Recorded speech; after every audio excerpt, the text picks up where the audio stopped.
Muy buenas a todos, sean bienvenidos a este nuevo episodio de Anti-Mainstream, 10º episodio. Como siempre está Diego Loyo Rosales con nosotros y un invitado ya de la casa, Daniel Chang, analista político, él viene de Estados Unidos. Y vamos a hablar de un tema muy importante que es, digamos, la casi confirmación de que Donald Trump será el candidato del Partido Republicano. Lo vamos a debatir, Trump arrasó en Iowa y la pregunta es muy clara, si se acabaron o no las primeras republicanas. Diego, ¿cómo andas? Después le paso a Daniel y empezamos una vez con el debate. ¿Cómo estás, Emanuel? Gracias a todos por sintonizar nuevamente, Daniel, por estar aquí nuevamente con nosotros. Y pues sí, o sea, Trump arrasó en Iowa. ¿Qué significa eso, no? Sí, bueno, a ver, muchísimas gracias a ustedes, a Manuel, a Diego por invitarme acá otra vez, un placer siempre estar acá. Y a ver, sí, Trump arrasó en Iowa por 30 puntos aproximadamente, una victoria contundente y parte con ventaja, con bastante ventaja por el resto de las primarias, pero también me parece que, a ver, todavía venimos ahorita, falta una semana para New Hampshire, dentro de poco vamos a tener Carolina del Sur, Trump parte con mucha ventaja, pero a ver, vamos a darle un poquito de chance, una o dos primarias más para ver cómo se desenvuelve Haley, que yo creo que es la que ahorita tiene más chance de por lo menos tratar de hacer una buena competencia con respecto a Trump y ver, ¿no? Porque recordemos que también Iowa y New Hampshire son estados, aunque que demográficamente no necesariamente son iguales, ¿no? New Hampshire, Iowa un poquito más rural, más evangélico que New Hampshire. Vamos a ver cómo se desenvuelve Haley allá. Entonces sí, o sea, Trump tiene una ventaja total bastante clara, pero a ver, fue la primera elección, es la primera primaria, son 50. Vamos a ver cómo viene lo demás. En datos, Iowa representa 40 delegados de 2.000 y pico, 2.300, algo así. O sea, es menos del 1% de los delegados. Trump se llevó 20 con sus 50 y pico por ciento, 51% de los votos. Entonces, evidentemente, las primarias no se acabaron estadísticamente.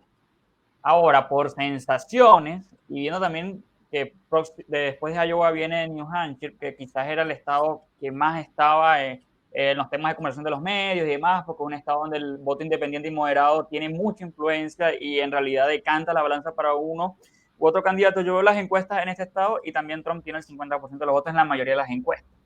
Entonces, si gana Trump en New Hampshire, después de arrasar en Iowa, Diego, Daniel, no estaríamos ya hablando de una primaria básicamente finiquitada, o sea, te dejo Ya, esa picante. o sea, esto es como el partido de fútbol que va 3-1 en el minuto 90. ¿Lo puedes remontar? Claro que lo puedes remontar. Uno nunca sabe cuánto van a dar de descuento. La realidad es que parece muy difícil y parece muy difícil por muchas cosas, no solamente por lo que dicen las encuestas, sino además porque el mayor gasto de dinero que hay para cualquier campaña es el de campaña de Donald Trump. Y no lo está gastando Donald Trump, lo está gastando el Partido Demócrata poniendo todas las continuas ataques y persecuciones y poniéndolo en CNN todo el tiempo. El Partido Demócrata le está haciendo la campaña a Donald Trump y está volviendo a crear exactamente el mismo panorama que del 2016, en el cual eres radical, te tienen que cancelar, etcétera, etcétera, si no piensas exactamente lo que CNN te dice.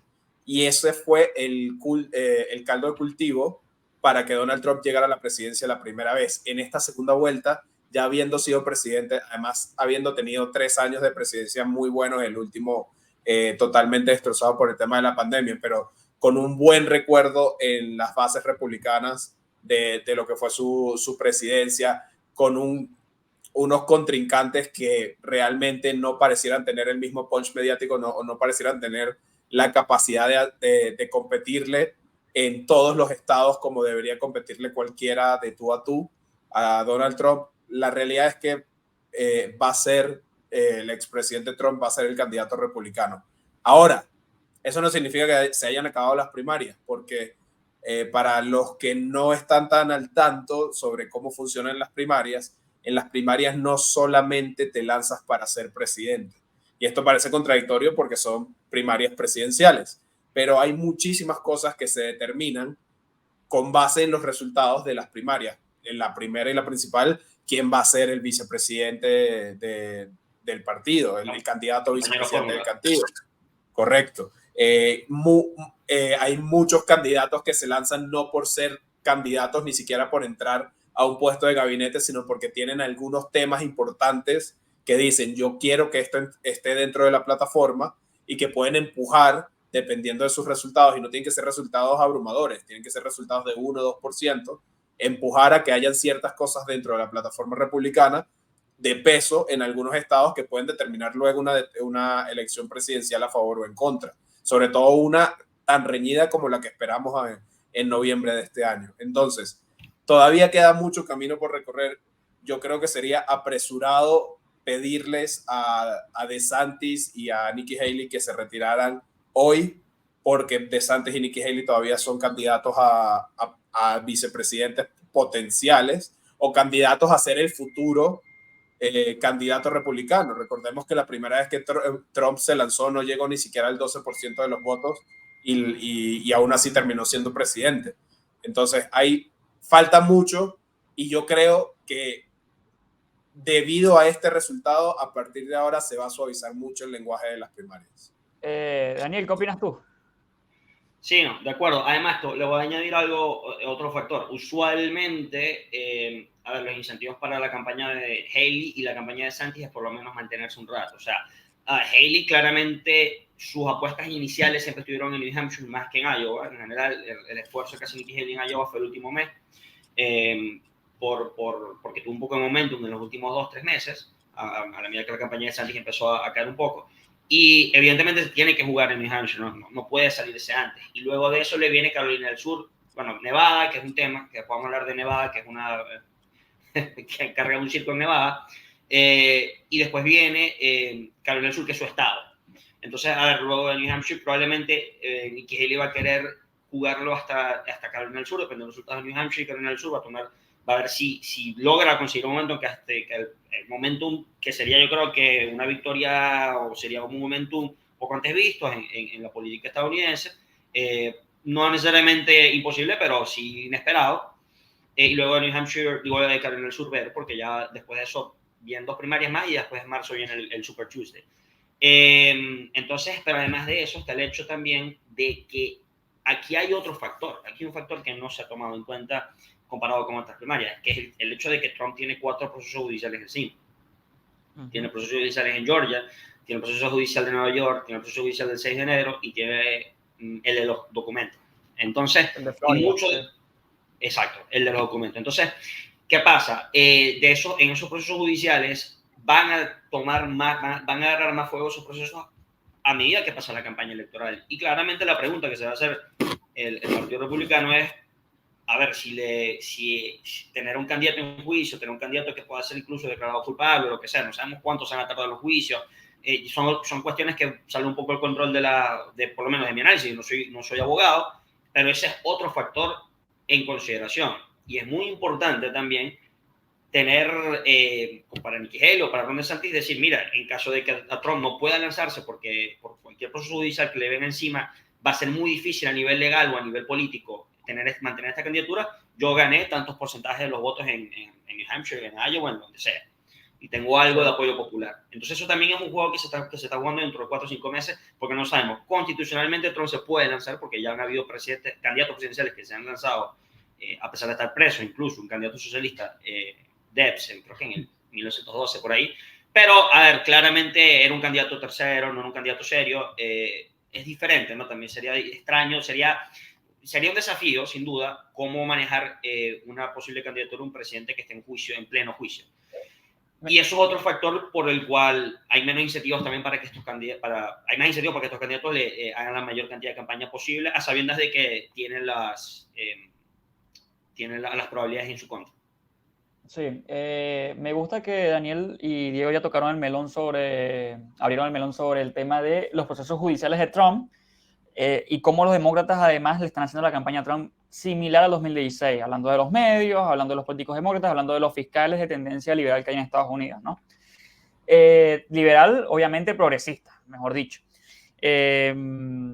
¿Por qué digo esto? Hace 1 año y medio aproximadamente, cuando se asomaba la posible candidatura de DeSantis, cuando DeSantis recién había ganado en Florida por 20, 30 puntos y había arrasado completamente en Florida, salieron muchas encuestas en Iowa, New Hampshire, y decían muchas que DeSantis estaba por encima de Trump, o al menos empatado técnicamente con Trump. ¿Qué pasa después de eso? Empiezan los procesos judiciales contra Trump. Primero lo del 6 de enero, luego lo de los documentos en Mar-a-Lago, empiezan los juicios por difamación, empiezan los juicios de Fani Willis, y Trump empieza a arrasar en las encuestas. O sea, fue cuestión de que DeSantis se lanzara para que igual no pasó nada. O sea, la gente esperaba, bueno, DeSantis se lanza y las encuestas van a hacer que Trump baje. No. Trump se mantuvo muy alto desde que empezaron los procesos judiciales. Esa persecución, o como queramos llamarla, en realidad le ha servido a Trump demasiado bien para las elecciones. Entonces, aquí es donde Daniel comentaba hace un ratito de que los procesos judiciales pueden o no influir en las elecciones primarias, y realmente lo están haciendo, y lo están haciendo favorablemente a Trump. Sí, la pregunta es si va a ser lo mismo en las generales, ¿no? Esa es otra pregunta diferente. Esa es una, no sé qué opina Diego. Pero es que antes de llegar a las generales hay que saber cómo van a llegar cada uno de los candidatos en los procesos de las generales. Entendamos que hoy en día ya no es los mismos Estados Unidos en los cuales salieron el Russia hoax, salió el tema del FBI. Ya no es el mismo Estados Unidos en que se alarmaba con las mentiras que se decían sobre Donald Trump y que terminaban no siendo demostradas prácticamente ninguna. Hoy en día ya sobre todo el público republicano, y no estoy hablando solamente del público MAGA, que entendamos que el público MAGA, o sea, los seguidores de Trump, son una base muy, muy, muy fuerte del electorado, pero aparte de esa gente que obviamente va a votar por Trump, llueve, trueno, relampaguee, hay un gran público republicano e incluso un gran público independiente que ya hoy en día no le cree tanto las mentiras al Partido Demócrata, que ya dice que todo lo que hablaron de Rusia, los demócratas, realmente nunca se fue comprobado, realmente nunca sucedió, que empiezan a dudar sobre la credibilidad de algunas historias y de algunas cosas que salen sobre Donald Trump, y que además empiezan a enterarse que el otro lado tampoco es santo de devoción, con todos los temas de Hunter Biden, con Burisma, con todos los temas de los demócratas en una gran cantidad de otros casos de corrupción, de tráfico de influencias, de abuso de poder, etcétera, etcétera. Entonces termina siendo un panorama incluso menos confiable que en el 2020 para que los demócratas hagan la misma tarea que hicieron para vencer a Donald Trump en esa primera elección Trump contra Biden. Y a eso hay que añadir que llevan 4 años de un gobierno absolutamente nefasto y que la gran mayoría de las personas independientes de a pie terminan votando por su situación personal económica. No por un tema ideológico, no por un tema político, no por un tema de geopolítica internacional. Terminan votando por su situación económica del día a día. Y para esa gente, en los 4 años de Biden han sido nefastos. Entonces, si Donald Trump logra cohesionar el Partido Republicano y aprende de sus errores del pasado, en el cual no puede atacar a absolutamente todo el mundo, incluyendo a la gente de su propio partido que está tratando de ser un poco más neutro, si en vez de atacarlos, él logra cohesionar un fuerte elemento del Partido Republicano, llámese Nikki Haley como vicepresidente, llámese Ron DeSantis como vicepresidente, llámese lo que sea, de alguna forma logra compaginar a esta gente que no está votando por él hoy y además logra suavizar su imagen de cara a los independientes, yo creo que tiene una gran probabilidad de ser el candidato a vencer en las elecciones del 2024. ¿Chan? A ver, es complejo. Yo no tal vez soy un poquito más bearish con el tema de los indictments. Yo creo que sí son, a ver, para las personas que están más al día a día con el tema de la política estadounidense, evidentemente la base republicana, no importan mucho, ¿no?, los indictments. O sea, y claramente el Partido Republicano, al contrario, los indictments lo que hicieron fue aumentar la popularidad de Trump. Pero yo creo que para los votantes de poker, como dice, el low information voter, el votante que se va a enterar de lo que está pasando después de agosto, que va a decir, bueno, volvemos a este martirio cada 4 años de tener que decidir entre Donald Trump y Joe Biden. Para ese votante, si Trump es el candidato presidencial, tal vez sí puede importar un poco más el tema de los indictments, ¿no? O sea, recordemos, nosotros tal vez lo vemos más como que, bueno, tomamos por ejemplo, el indictment de Nueva York, ese indictment no es necesariamente el más fuerte, no es un buen caso, persecución, tal, pero tal vez a la persona del día a día le dicen, bueno, este tipo tiene cuatro está en juicio, hermano. Exacto, Y no es importa que como, los 4 juicios no sean fuertes, está en pero juicio, el tiene punto es 4 que está en juicios. juicio, y para algunos dirán, bueno, claramente lo están persiguiendo, y otros dirán, bueno, pero un convicto, ¿qué estamos haciendo acá? Y eso Claro, pero ese factor es importante. A nivel republicano no importa, a nivel de la base, a la persona que está muy Claro, metida en política, a los independientes y ya la moderados, decisión ¿puede ser? está tomada. Ya la decisión está tomada. Si tú estás muy a favor de Trump, no importa si el tipo le caen Pero 50 años, vas a votar por Trump. Si ojo, tú estás a favor de Chan, Biden, vas a votar por Biden. Pero a la persona que se va a enterar de qué está pasando, cuando salgan las noticias del juicio de Trump, fíjate, ahí sí puede haber un buen porcentaje de ellos. claro, Chan, pero Incluso dentro de la segunda vez. Diego, dame un chance allí. Chan, eso que tú comentas aplica para Trump y aplica también para Biden y el tema del desacato en el Congreso, todo el tema Hunter Biden, todo el Sí, tema claro, de... sí. O sea, en ese punto creo que estamos en una pelea entre los dos candidatos, uno presidente, otro Fíjate, presidente, más controversial de la historia.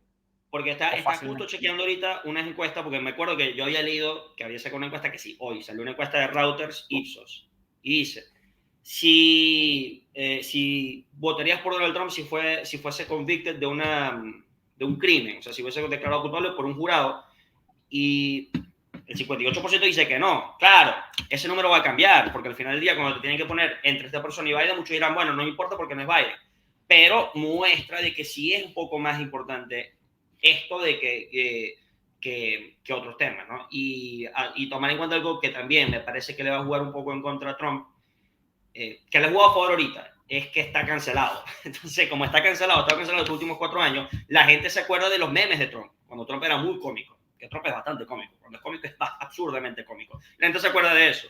Y la gente no quiere acordarse mucho del 6 de enero porque fue una fecha traumática, llena de vainas raras. Dicen, bueno, no quiero pensar mucho de eso, me acuerdo de Trump haciendo memes, de Trump. Pero cuando vuelvan a ponerlo, porque van a tener que ponerlo otra vez en el spot público, mucha gente va a decir, mira, ya me acuerdo por qué me cae mal Donald Trump. Y se va a polarizar de nuevo la elección hasta un 50-50.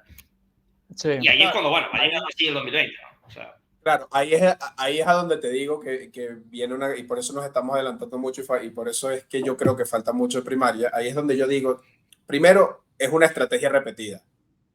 Si una estrategia repetida te vuelve a vencer, disculpa, no, o sea, no tienes ningún tipo de derecho de tratar de ganar una presidencia. Yo no creo que el equipo de Donald Trump no hayan pensado ya durante los últimos 4 años, sabiendo que esto era lo que iba a pasar, cómo contrarrestar, aunque sea un poco, ese impacto en los independientes. Olvídense un momento del hardcore democrat, olvídense un momento del votante ultra progresista, esa gente no se va a acercar nunca a Donald Trump.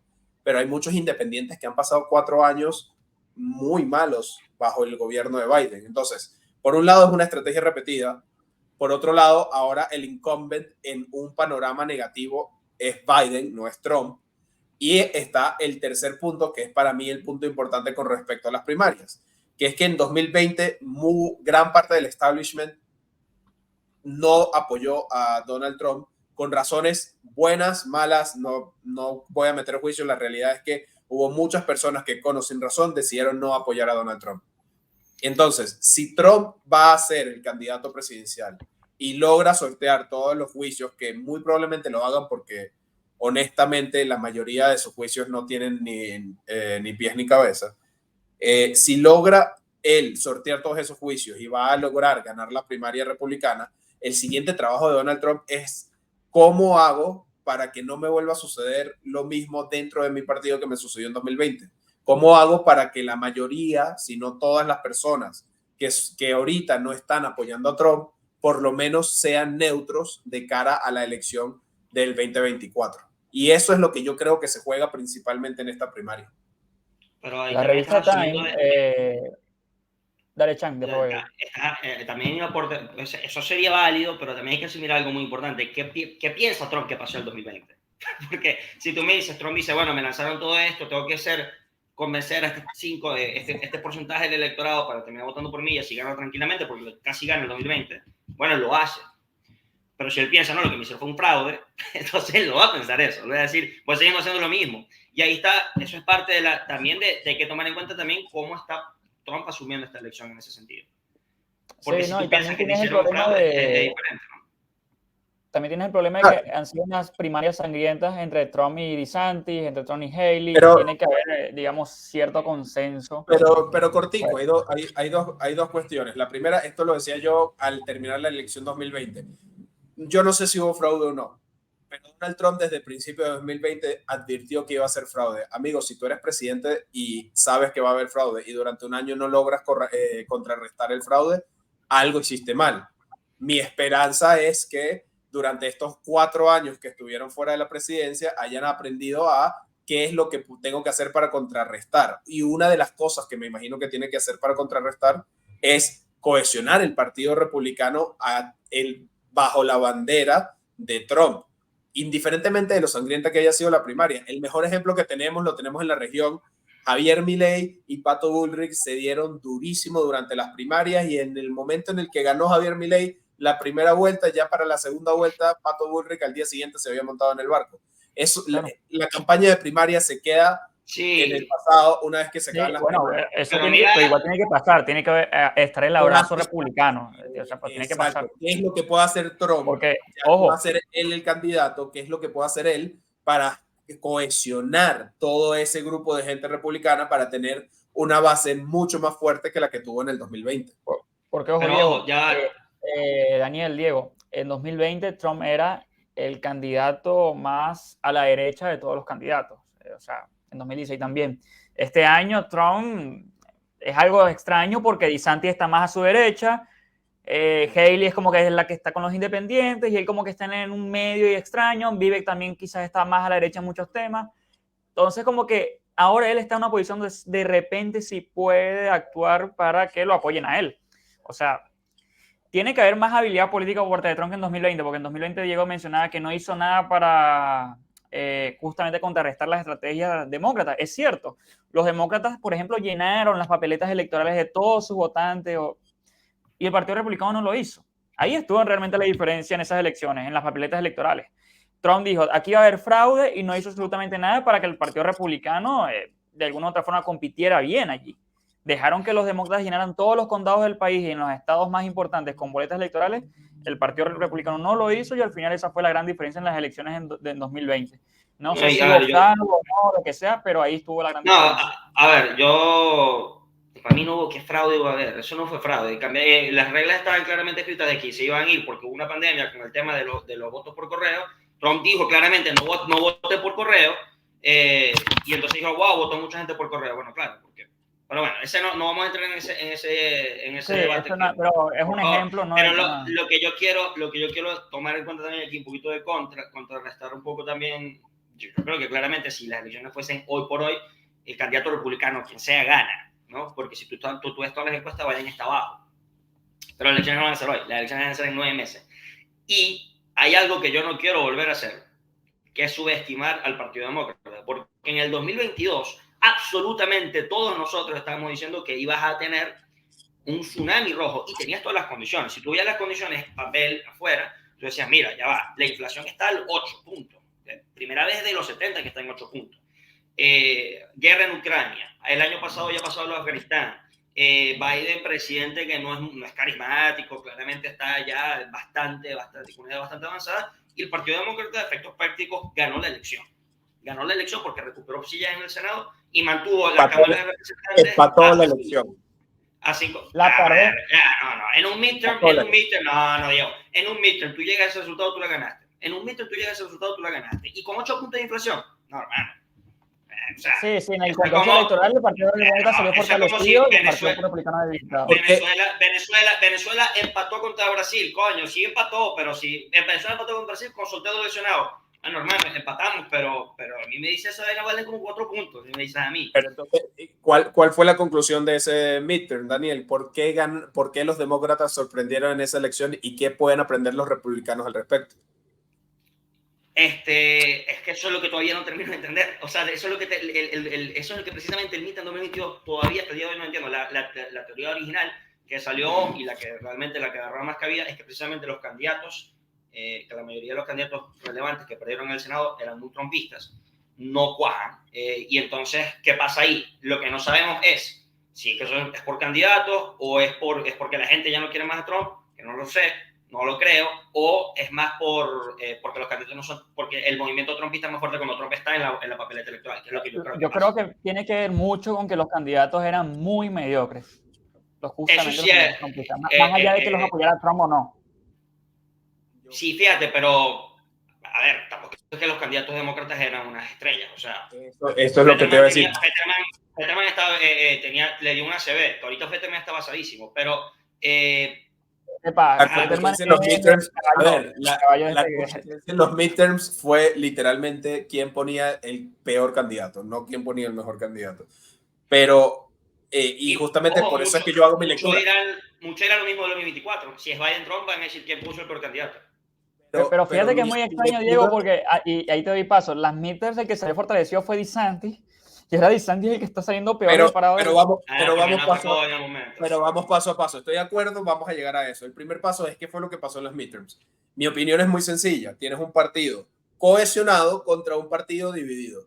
Va a ganar el partido cohesionado, sobre todo cuando son midterms. En sitios pequeños donde tú dices gente tan dispar como AOC, como Bernie Sanders juntándose a gente como Hillary Clinton, etcétera, etcétera. Tienes un partido que dentro del partido se caen a golpes, pero una vez que empezaron las midterms dijeron tenemos que contrarrestar el tsunami rojo, tenemos que ganar, y eso significa, si tú en Maryland tienes un candidato progresista, lo aceptas. Si tú en Kansas tienes un candidato un poco más centrista, lo aceptas, y todos se apoyan entre todos. El Partido Demócrata en las midterms estaba muy cohesionado versus un partido republicano que estaba viviendo la gran guerra civil, que era Trump tratando de mantener su posición dentro del partido y los anti-trumpistas, los never Trumpers, tratando de quitarle todos los candidatos y vencerle y demostrar así que tenían que ir por una vía distinta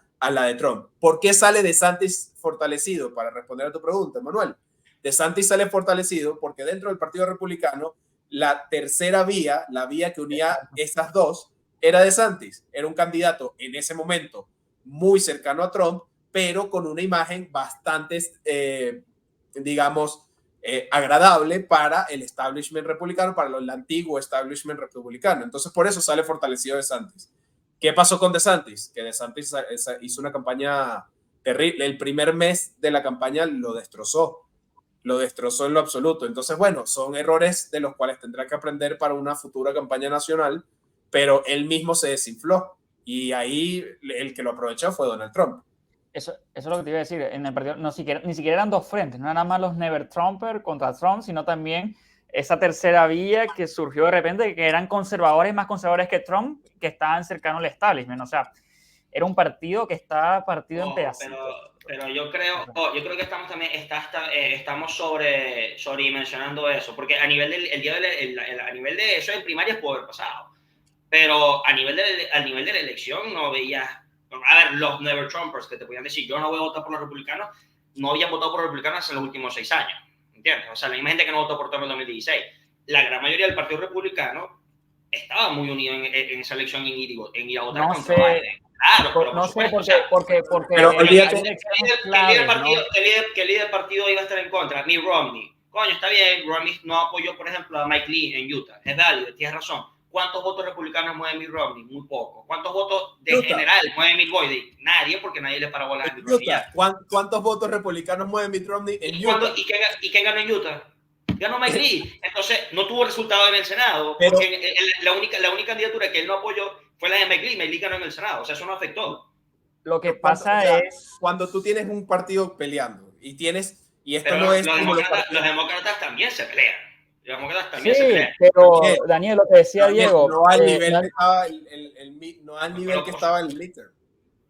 No, al contrario, la gran pelea que sale del Partido Republicano justo sale después de los midterms. Ante los midterms, DeSantis y Trump ni se criticaban. Es más, recuerdo, la primera vez que criticó DeSantis a Trump fue en diciembre, que se aprendió un tema. Claro, pero no había esa crítica. Lo que había era una resignación por los candidatos que se lanzaron. Y lo que yo quiero decir de no subestimar al Partido Demócrata es que si tú ganaste, empataste después de estar con todas las condiciones que ibas a perder 5-0 y empataste 5-5, en el 2022, 2024, no, la inflación no va a estar a 8 puntos. Creo que la inflación ahorita está a niveles Daniel, normales. más allá de eso, la economía no cayó en recesión y el otro candidato es Trump. Entonces, a ver, la elección va a estar, si es Trump-Biden, 50-50.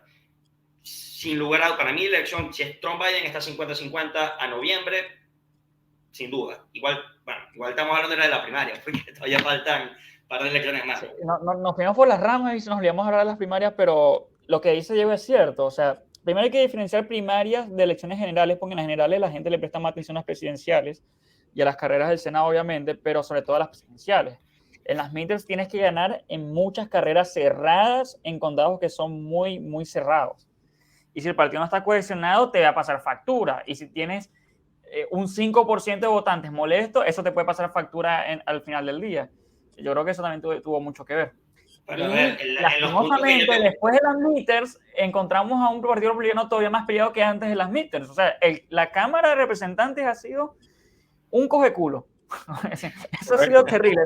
¿Cuántos presidentes ya se comieron los republicanos?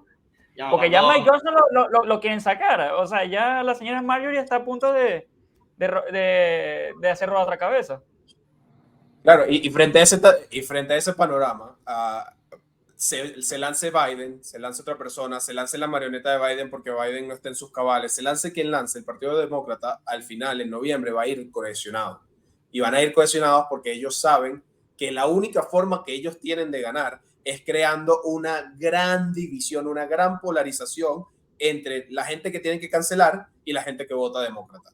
Si ellos crean esa gran polarización y además logran que el contrincante se pelee entre sí o no tenga todos los apoyos posibles, va a volver a suceder lo del 2020, en donde en algunos estados clave. En el 2020 el Partido Republicano en su gran mayoría estaba cohesionado bajo Trump, sin duda. O sea, sí, pero vamos a decir una elección atípica. No, está bien, pero fue una elección atípica. No se puso la gorra maga, bueno. No, pero fue una elección atípica. Arizona con McCain. Georgia y la elección. ¡Está muerto, hermano! Escucha, Aquí se murió, Arizona con McCain. Georgia, Arizona con McCain y Georgia. Solo con 2 estados la elección hubiese sido distinta. El problema en Estados Unidos es que en Estados Unidos la elección no es el que saque 50% más 1. En Estados Unidos la elección es quien gane el colegio de delegados. El colegio electoral, perdón. Y el colegio electoral se define por votaciones estatales, no por votaciones nacionales, por votaciones estatales. Tú puedes perder la elección porque una minoría de tu partido que no representa el 2% tiene suficiente fuerza para voltearte una elección en un estado clave. Ese es el tema. Ahí me tienes que estar argumentando que es que la pérdida del 2020 fue que votantes que fueron y son republicanos fuertes, los votantes republicanos fuertes que probablemente hayan votado por Trump en 2016, 2018, etcétera, decidieron en el 2020 decir, no, yo no voto por Trump, pero sí voto por el gobernador. Que yo creo que mucha gente hizo eso, solamente que no eran republicanos fuertes, sino que eran candidatos, eran personas independientes, personas de poca información del voto. Yo creo que en 2020 yo creo que en 2020 la elección de Trump fue buena. Más allá de que no, pero el tema es que lo clave ahí fue el tema de las boletas electorales. Eso fue el gran error estratégico, el gran error de fondo que permitió que Biden ganara. Emanuel, en 2019, ¿quién era el presidente? Trump. No, yo entiendo, y eso que te digo, para mí la elección de Trump a nivel... Inicio de 2020, ¿quién era el presidente? Trump. ¿Cómo siendo tú el incumbent, cómo siendo tú el presidente, te pueden robar una elección? Indiferentemente. No, pero yo no estoy hablando de robar elecciones, estoy hablando de errores estratégicos en la campaña. Eso es a lo que me refiero. Es el poder, pero electoralmente la elección de Trump no fue mala. Lo que quiero Trump decir. Trump llevó mucha gente y los motivó a votar. En cambio, Biden tuvo la tarea más fácil porque justamente repartir las boletas es más fácil que llevar a la gente a la urna. Bueno, de aquí en adelante, de aquí al noviembre del 2024, Trump tiene que aprovechar que ya parece que va a ser el candidato republicano, que no va a haber una competencia fuerte, que no va a tener por lo menos candidatos fuertes atacándolo con éxito, para tratar de generar estrategias que contrarresten los errores del 2020. Los dos errores clave del 2020 para mí fueron no lograr cohesionar con el establishment, 2020 y 2022, no lograr una cohesión del Partido Republicano. También dirá, el Partido El establishment es Trump, hermano. O sea, el Partido Republicano, el establishment es el movimiento MAGA. Y esto lo he hablado con Emanuel como 25.000 millones de veces de que trabajamos juntos, que me da risa, porque tienes un tipo que fue presidente de Estados Unidos con su secretario de Estado, con su secretario de Energía, con sus miles de secretarios que han todos tenido puestos de gobierno, y le dicen al fantasma de McCain, el establishment, hermano, se murieron, esa gente se fue, esa gente ya no está, tendrán sus donantes, tendrán un poder el Partido Republicano hoy es el partido de Trump. Pero el establishment es Trump, o sea, no nos caigamos tampoco que es el outsider, el establishment es Trump, o sea, sin lugar a dudas, sin lugar a dudas. Ok, el establishment es Trump, perfecto. Entonces, ¿y el anti-establishment no pesa, Daniel? Pero, ¿me entiendes? Hay que ver, yo en el 2020 fue por eso. Para mí en el 2020 fue cuestión independiente, más que el mismo, el partido Trump tiene garantizado. Muchachos, el 2020 fueron las boletas electorales por correo. El 2020 fue COVID más cuestión independiente. Es una elección que iba a estar de 50 y 50 por el COVID. De aquí en adelante tienes 20 en Iowa. Voy a usar los números de Iowa, que no son científicos porque los números de Iowa no representan el resto del país, pero asumiendo los números de Iowa. 20% que votó por DeSantis, todo ese 20% va a votar por Trump. 19% que votó por Nikki Haley, que parece una buena pregunta. Que parece que va a ser 35% o más en New Hampshire. ¿Toda esa gente va a votar por Donald Trump en noviembre? Es una buena pregunta.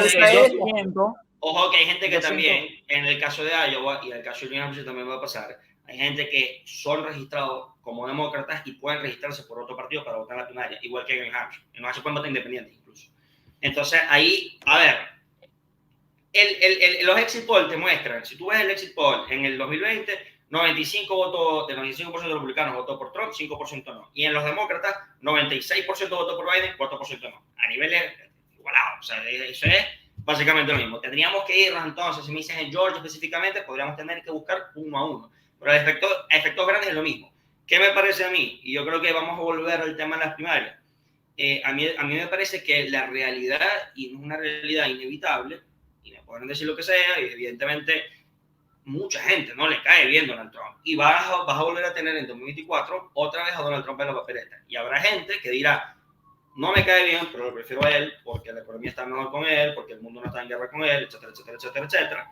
Pero habrá mucha gente también que no votaron en el 2016 y en el 2020 por Trump, y no creo que vuelvan a votar por Trump en el 2024. Está fenomenal. ¿Qué puede hacer Trump, Daniel? La tercera vez que te lo pregunto. ¿Qué puede hacer Trump durante las primarias, lo que queda de las primarias, para precisamente atraer a ese votante?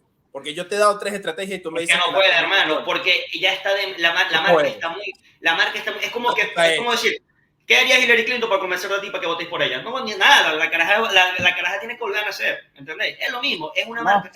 No sé. Yo siento que el discurso de Trump se ha moderado bastante en esta campaña. Bueno, una gran cantidad. En algunas cosas, pero en otras cosas. Se ha moderado bastante, viene por la reunificación, lo veo más inteligente políticamente. ¿Le va a alcanzar? No sé. Pero hay una gran cantidad de personas hoy en día que no saben por quién votar y que se quedarían en su casa. Ahí empieza la estrategia electoral. La persona que los independientes que se inclinan a votar por Biden, el Partido Republicano tiene que conseguir la estrategia de que se queden en su casa. Y los independientes que se inclinen a votar por Trump, el Partido Republicano tiene que conseguir la estrategia para incentivar que salgan a votar. Y esa es parte de la estrategia que va a responder a partir de ahora la primaria. ¿Cuál es esa estrategia? ¿Dónde están esos votos? ¿Están con el bando de Nikki Haley? ¿Será que poniendo a Nikki Haley de vicepresidente se limpia un poco la imagen Trump como para conseguir esos votos? ¿Será con otra persona? A lo mejor no es un tema del candidato a vicepresidente, a lo mejor es un tema de alguna política específica. El tema de las deportaciones, ¿lo tiene que poner más duro o bajarle el tema? El tema de los aranceles, tiene que volver a retomar ese gran punto importante de los aranceles que fue un éxito en el 2016 y que hoy en día brilla por su ausencia. ¿O me sorprende Araña, Diego, hablando de aranceles, fíjate tú. No, es que yo al revés, yo soy una de las personas que en 2016 no apoyaba a Donald Trump precisamente por el tema de los aranceles y que me complace mucho que en 2024 el tema de los aranceles no esté en su plataforma o por lo menos no esté de una forma muy importante dentro de su plataforma. Pero yo no soy el votante promedio americano, yo ni siquiera voto en Estados Unidos. Entonces la duda es, ¿qué es lo que tiene que hacer la campaña de Donald Trump por un lado y la campaña del Partido Republicano por el otro para generar estrategias efectivas que no repitan los errores de 2020 y de 2022?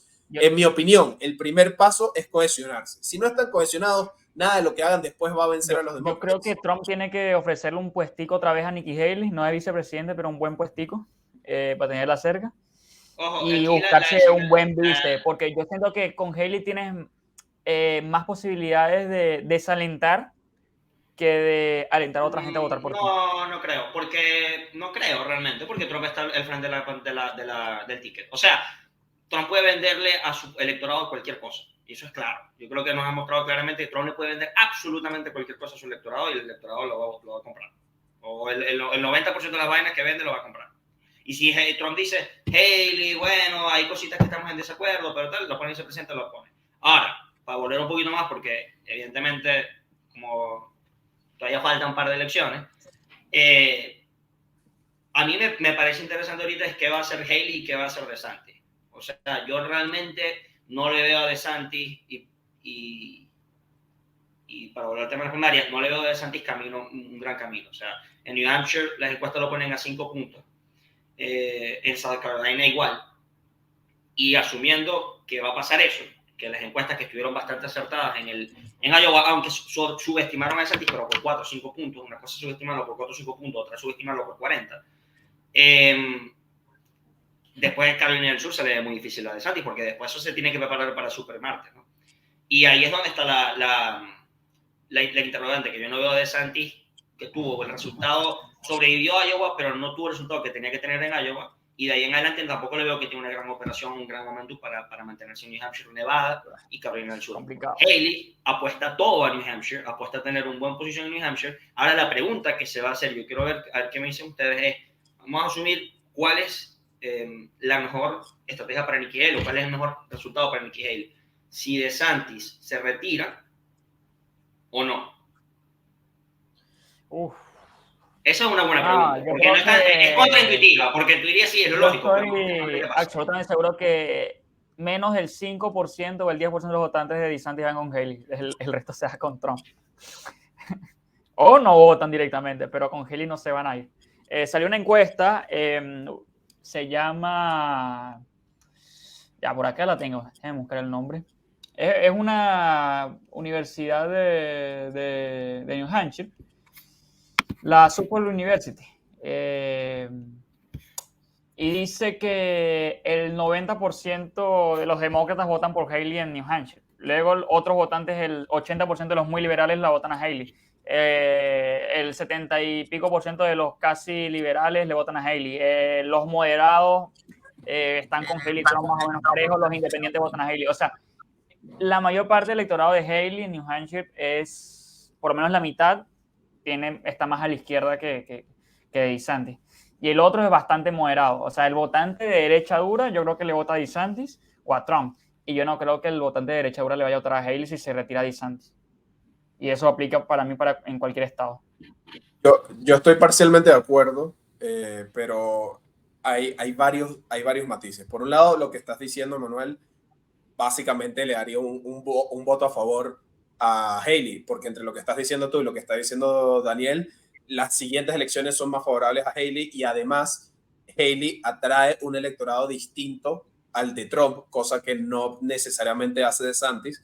Por ende, a Trump le conviene acercarse a Haley y DeSantis no tiene mucho que jalar.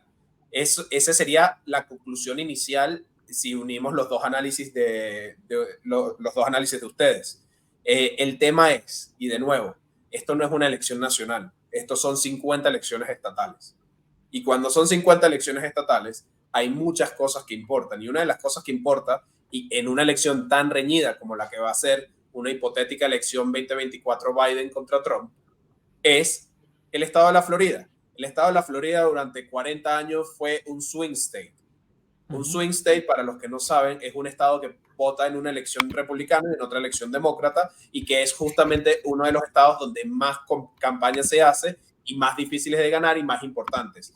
En los últimos 4 años, el Florida dejó de ser un swing state y es un estado netamente republicano, 100% republicano, tanto así que los demócratas han hasta abandonado en gran parte su inversión política en la Florida, y eso lo logró Ron DeSantis, no lo logró otra persona. Si Ron DeSantis se queda en su casa, manda a su maquinaria a quedarse en su casa de cara a noviembre del 2024, la Florida vuelve a entrar en juego. Y eso es un estado con mucho peso electoral dentro de los Estados Unidos por la gran población que tiene. Entonces, ¿qué es lo que pueden hacer ahora DeSantis? Mira, DeSantis sabe que no va a tener resultados favorables en los siguientes meses, pero también sabe que Trump tiene 4 juicios abiertos, también sabe que él es el bastión de la Florida y también sabe que mientras más tiempo se mantenga en carrera, más exposure nacional va a tener para un futuro y más peso va a tener para una negociación de cara a la elección actual.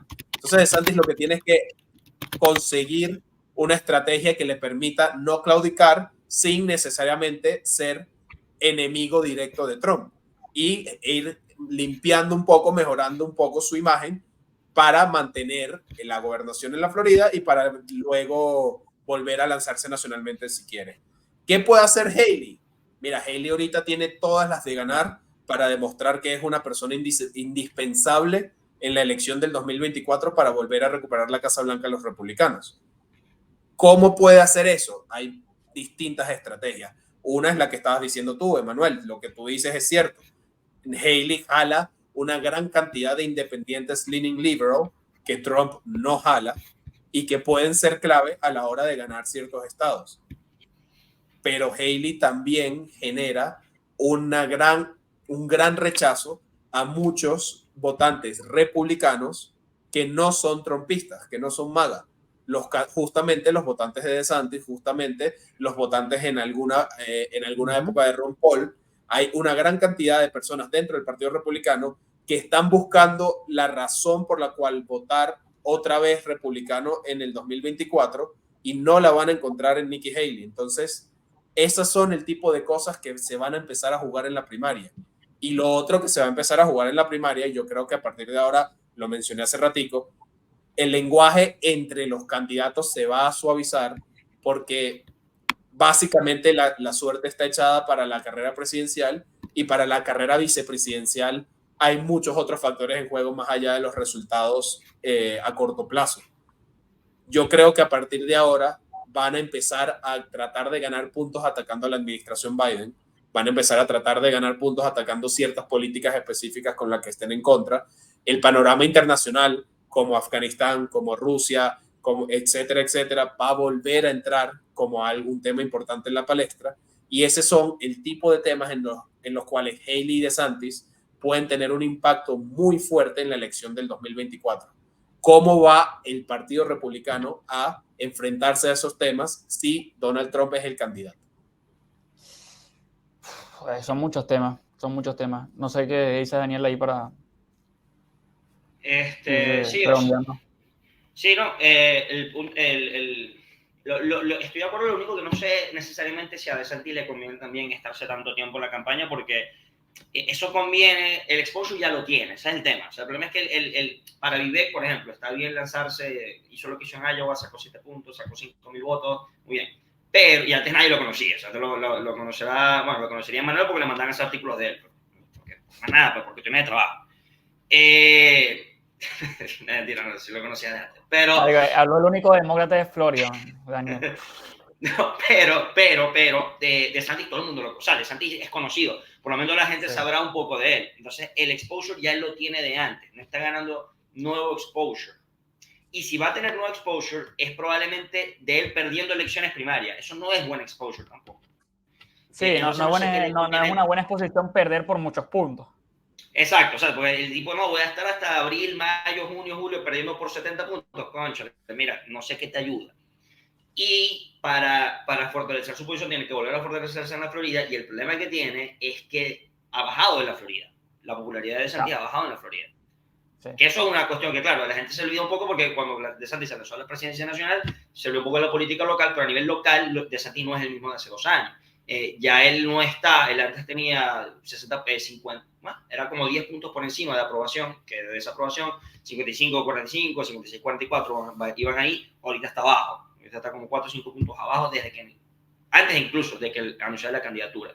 Entonces, si realmente, si DeSantis quiere volverse en ese bastión en Florida, en los 2 años de gobernador que le quedan, tiene que volver a la Florida, o sea, tiene que volver a concentrarse a ser gobernador, el gobernador que fue tan exitoso por 4 años, porque en este año no solamente ha perdido popularidad, sino que también mucha gente de su mismo partido estatal decidieron apoyar a Trump en vez de él. Y eso debilita su posición también. Entonces, eso a nivel de DeSantis, a nivel de Haley tiene absolutamente todo que ganar. Un buena performance en New Hampshire le puede dar algún momento. ¿Qué es un buen performance de New Hampshire para Haley en New Hampshire?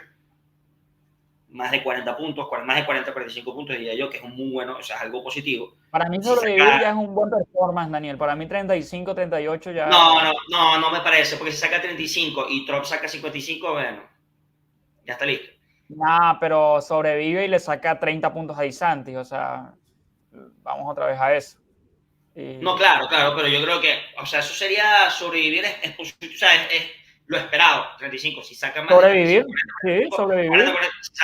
40, 45, bueno, yo creo que eso es un muy buen resultado. Eso ya es un golazo. Bueno, eso ya... Pero bueno.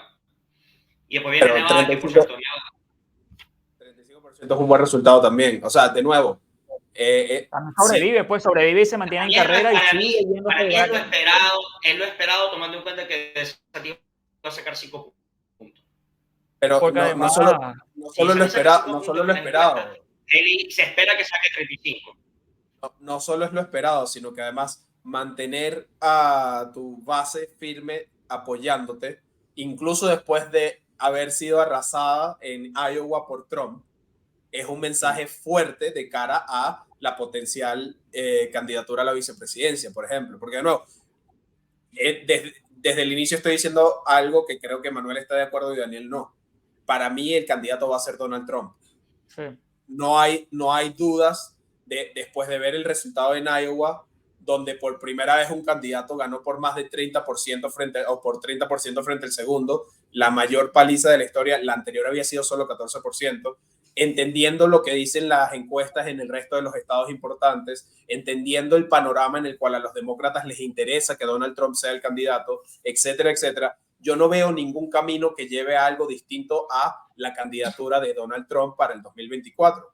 Pero, ¿quién lo va a acompañar? ¿Qué tipo de plataforma va a tener? Etcétera, se juega mucho. Si Nikki Haley mantiene lo que aparentemente le dan las encuestas en las siguientes elecciones, muy probablemente va a ganar puntos a favor porque ella va a poder decir, mira, incluso contigo arrasando, mi base sigue conmigo. O sea, tú me necesitas a mí para ganar. Y eso es un tema muy importante a la hora de negociar qué posición va a tener. Porque la gente maga no quiere a Nikki Haley de vicepresidente. El votante maga no quiere Donald Trump Jr. la estaba criticando. Rand Paul no solo la estaba criticando, sino que todavía la recuerdan como una de las traidoras de la época del 2020. Y eso se puede cambiar, Daniel, tienes razón, se puede cambiar de la noche a la mañana con el votante maga, pero eso solamente lo vas a tener que cambiar si Nikki Haley hace una buena elección. Si Nikki Haley se desinfla y en vez de 35% saca 10%, se acabó la elección para Nikki Haley y Donald Trump va a poder poner a su yerno de vicepresidente si quiere. Si de Haley no llega a pasar del 20%, 25%, eso se acabó. O sea, si Haley no saca más de 30, para mí es game over. O sea, por las expectativas que tiene ella misma y porque es su estado. Lo mismo que DeSantis con Iowa. El estado de DeSantis era Iowa. DeSantis puso plata en ese estado y sacó nada más 20. Cuando debió sacar por lo menos 30, 30 y pico para decir, bueno, por lo menos me mantengo. Ahora es lo mismo para Haley. No, y después de esto, después, el tema del momentum también, que es importante en estos estados, porque, bueno, como estamos hablando, Iowa son 50 de 2.500 delegados, New Hampshire menos, porque New Hampshire viven 3 personas. 3 personas y 2 de ellos son reporteros de CNN que van a cubrir las elecciones cada 4 años. Es muy difícil así. Pero son estados que tienen el momento. Entonces, ¿qué pasa? Después de New Hampshire tienes Nevada, que no va a haber van a haber 2 primarias, o sea, va a haber una primaria y un caucus. Nikki Haley se inscribió en la primaria y no en el caucus, pero el Partido Republicano dijo que los delegados se van a decidir en el caucus y no en la primaria. Para los que no saben, el caucus es como una asamblea electoral donde la gente se reúne una hora a debatir a viva voz, a hablar de las plataformas y después votan. O sea, eso fue lo que pasó en Iowa. Se quisieron complicar bastante en Nevada, ¿no? O sea, sí, se complicaron de más porque como que es una cuestión ahí medio aburrida que el Estado declaró algo. El punto es que Nikki Haley no va a concursar en Nevada a efectos prácticos. Nikki Haley en las primarias que cuentan los delegados, las que cuentan, no va a estar Nikki Haley, va a estar DeSantis y Trump. Y no hay Nikki Haley. Cuando termine ese ciclo de noticias de New Hampshire, vamos a asumir que le va bien, vamos a asumir que saca 35, 40 puntos, va a tener un ciclo malo con Nevada porque no va a tener votos, o sea, no va a estar en la noticia en Nevada, o va a estar eclipsada porque no va a tener votos de delegados, va a tener que jugarse todo en Carolina del Sur, que es su estado. Y ahí se juega absolutamente todo, porque es su estado. Ella fue gobernadora de Carolina del Sur. Ella tiene que salir muy bien Carolina del Sur. Y las encuestas ahorita no, bueno, creo que no hay muchas tampoco. Ponen a Trump con una ventaja bastante considerable, pero si Nikki Haley tiene algún chance de seguir en la carrera y hacer la carrera competitiva, porque la carrera ahorita no está muy competitiva, la elección no está muy competitiva, ella tiene que hacerlo bastante bien en New Hampshire, sacar por lo menos, para que sea competitiva, 40 puntos en New Hampshire, y lanzar toda la carne al asador en Carolina del Sur. Que tiene calendario, ¿no? Porque imagínate si no fuera en Carolina del Sur, sino Florida. Ahí sería completamente diferente el análisis. Tiene 5 días para mantener su 35% en New Hampshire y luego 2 semanas más o menos. Es el 24, o sea que tendría un poco más de un mes para realmente cohesionar su base en Carolina del Sur. Estamos hablando de que en un mes nosotros hemos visto elecciones primarias que llegan literalmente al último día sin estar, o bueno, a los últimos días sin estar totalmente claras. Y estamos hablando de que en el primer mes y medio de la primaria prácticamente se puede definir. Por eso es que digo, tienen que pasar tantas cosas positivas para que esto se extienda mucho más, que yo dudo muchísimo realmente que se extienda. Pero hay muchas cosas en juego. Entonces, al final, más allá de quién va a ser el candidato, creo que la estrategia de los republicanos puede ser muy distinta dependiendo de los resultados y por eso yo creo que tanto Haley como DeSantis, indiferentemente de los resultados, siempre y cuando no sean resultados del 1 o 2%, por supuesto, indiferentemente de los resultados, creo que se van a mantener unos cuantos meses en la palestra, buscando precisamente de poder modificar o poder influenciar la plataforma republicana. Muchachos, estamos llegando ya a la hora del programa, creo que hay que ir culminando, pero ya que no hemos entrado a carajazo durante la última hora, pues tuvimos todos puntos diferentes de muchas cosas. Vamos a hacer un juego, un pronóstico. Tienen ahí cuánto va a sacar cada candidato en New Hampshire y con eso terminamos el episodio y vamos a ver quién se juega, a ver quién llega más cerca del resultado. Yo digo Trump 56. A lo mejor ese carajo saca 60 y todo. Trump 55. Ajá. ¿Verdad? Haley saca 38 y el resto entre DeSantis y no sé quién más queda en la carrera. O sea, le das una buena elección a Haley. Yo creo que le va a ir bien porque ha puesto mucho esfuerzo en New Hampshire. En Iowa empató, a efectos prácticos empató en Iowa. Yo creo que le puede ir bien, ojo. Entonces le va a poner un poquito ahí de que New Hampshire... No con DeSantis, vamos. ¿Ah? No, vamos a empató con DeSantis, Matiz. Yo creo que Trump va a llegar va a rozar el 60, en 58 o 59 por ahí, o sea, va a rozar el 60.